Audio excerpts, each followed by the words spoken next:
at the root of the Western free media model is what is called a liberation media function theory that originated in the United States in the 1950s as one of what is called the four theories of the press.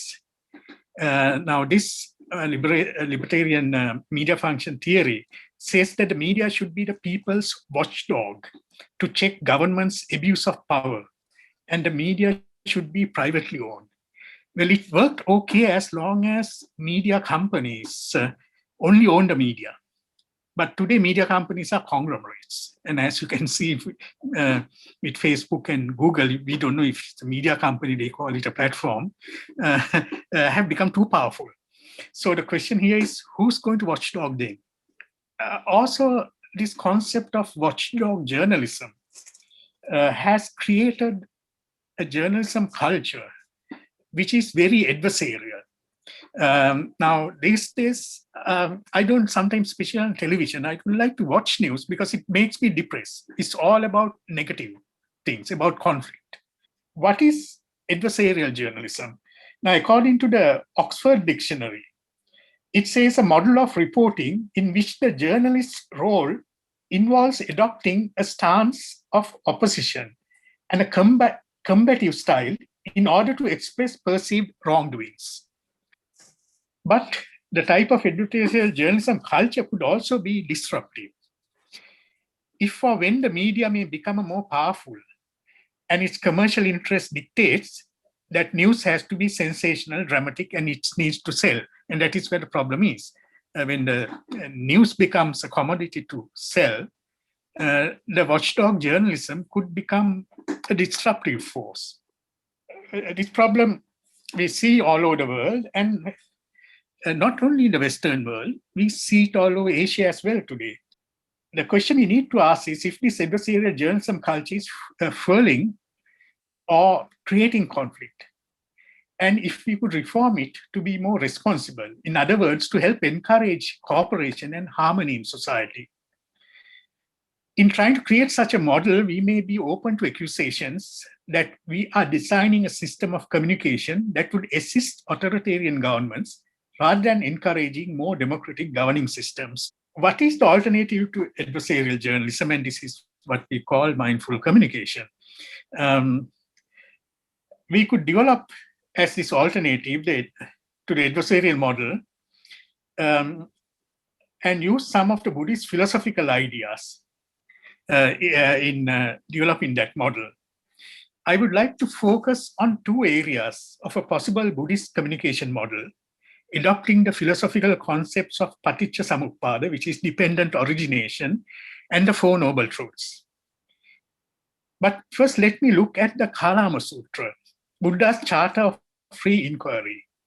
A group of people called the Kalamas asked the Buddha for guidance on how to choose between various doctrines being offered by various gurus at the time.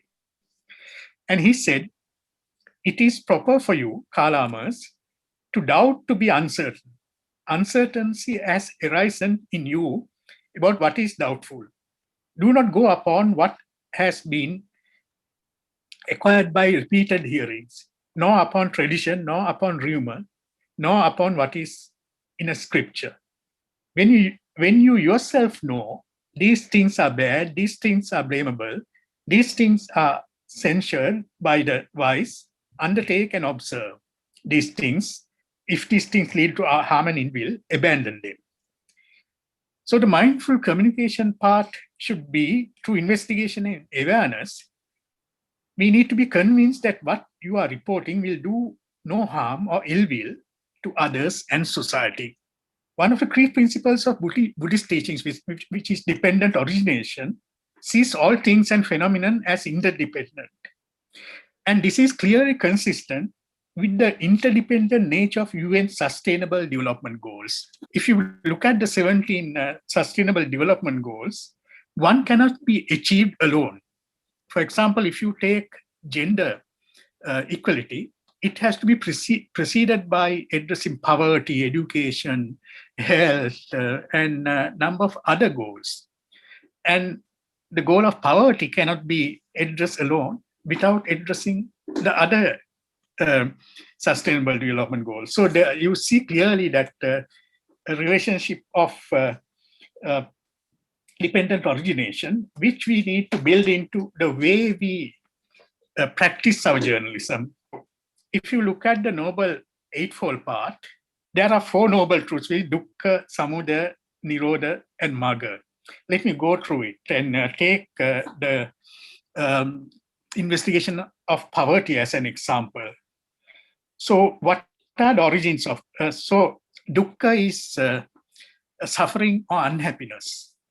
Very often unhappiness is there, especially of poverty or of economic reasons.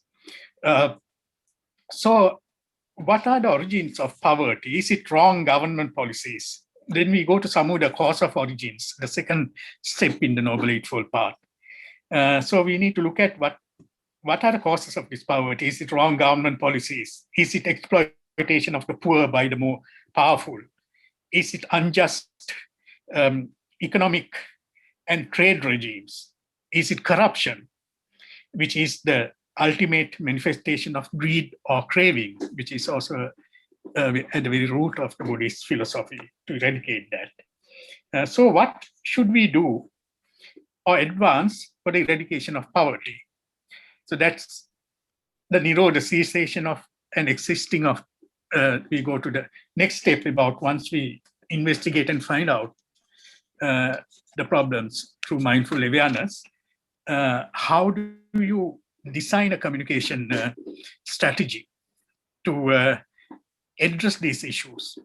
In a way, the watchdog principle also comes into play here, but we are looking at more a cooperative way of trying to solve this problem without pointing fingers and accusing others. And that's where we have to design our magga, the last step, which includes right thought, promoting right livelihood. In designing the communication part, we also need to think what type of communication models are we going to use. Social media could come into play here, community media could come into play, public service broadcasting could come into play, and even commercial media can come into play as long as the commercial media is not too profit-driven.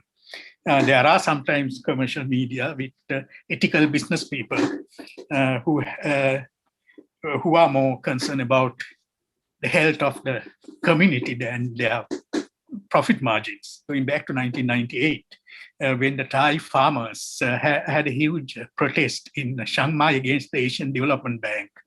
And they were protesting because the Asian Development Bank has given a loan to the Thai government to privatize water. So the water they were getting free, they will have to pay for it later. And the excuse is that they are going to be given clean water for drinking. So there was a huge protest, and the Straits Times front page say that the mobs overshadowed ADB meeting. So when you call them mobs, they are troublemakers. And they did not go to find out why the Thai farmers were demonstrating. They looked from outside and called them a mob, troublemaker. Today they will call them terrorist. And then there's another article which went on the same day on the IPS, Enterprise Service Network. This was done by an Indian journalist who was living in Thailand, who spoke Thai. He went into the demonstrations and he spoke to the Thai farmers, and he wrote the article from the perspective of the Thai farmers. In fact, it was headed that the heading was that the farmers are protesting against water being taken away from them. So it's two different ways. Now, I would say the second way is what we would call a mindful communication process. And of course, we need to go beyond that to see the intentions of the ADB and the Thai government for doing this. And if it's unjust, how can the farmers be compensated? So these are the mindful communication strategies we could look at. That sufficiency economic theories come into play here in the way we look at development issues, way we look at business issues. So the curriculum we would develop needs components on sufficiency economics before we go into the reporting strategies.